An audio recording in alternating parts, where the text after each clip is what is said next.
Uhlmann reporting for Katie Chats here at SMITHEE TV in downtown Toronto with filmmaker Shasha Nakhai. How did you get involved in Storyline Entertainment? Well, this all started about 2 years ago. I believe I was a member of the Documentary Organization of Canada, and just randomly on their Twitter feed they posted that Storyline had a job posting. So really it was just, I didn't know anyone there. I just went in for an interview, and they brought me on board. And so now I work as production coordinator, post-production coordinator, various titles. Great. And what's it like working with Ed Bareveld? It's really amazing to work at Storyline because it's a very small company, and so really most of the time it's just me, Ed, and Lisa. So I get to really work closely with the two producers there, and I get to do a lot more than, you know, if, say, I was an intern at a giant production company. So yeah, I've learned so much since I started working there, and Ed in particular is a great person to work for. Yeah. And how does it feel for Storyline to be nominated for a few Canadian Screen Awards? It's great. I mean, this is a bunch of firsts. You know, Ed's never had this many nominations before, and it's fantastic for him. And I guess Storyline's never had theatrical documentaries before, so these are our very first two, Herman's House and The World Before Her. So it's great for me to be a part of that, you know, process, and to see how Ed and Lisa handle it. And yeah, so it's a very exciting time, and I hope we get some wins.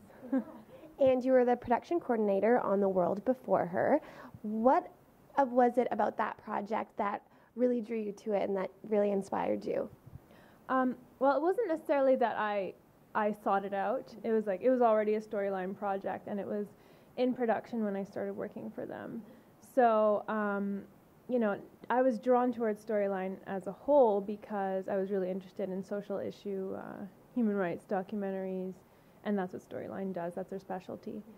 So naturally, The World Before Her kind of came with the job, and I was really glad to work with Ed, Nisha, and Cornelia on that.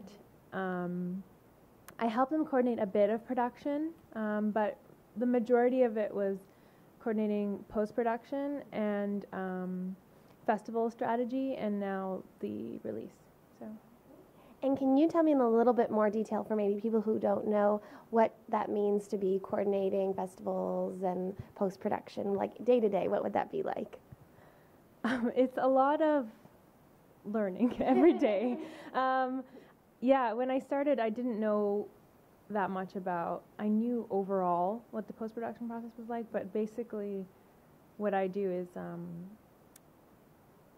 make sure everything runs smoothly. So basically it's a lot of technical knowledge that I've learned. So, you know, the various different kinds of deliverables, what each broadcaster in, you know, broadcaster in Germany might want a completely different thing from a broadcaster in France, and just learning a lot of technical stuff that I didn't know before.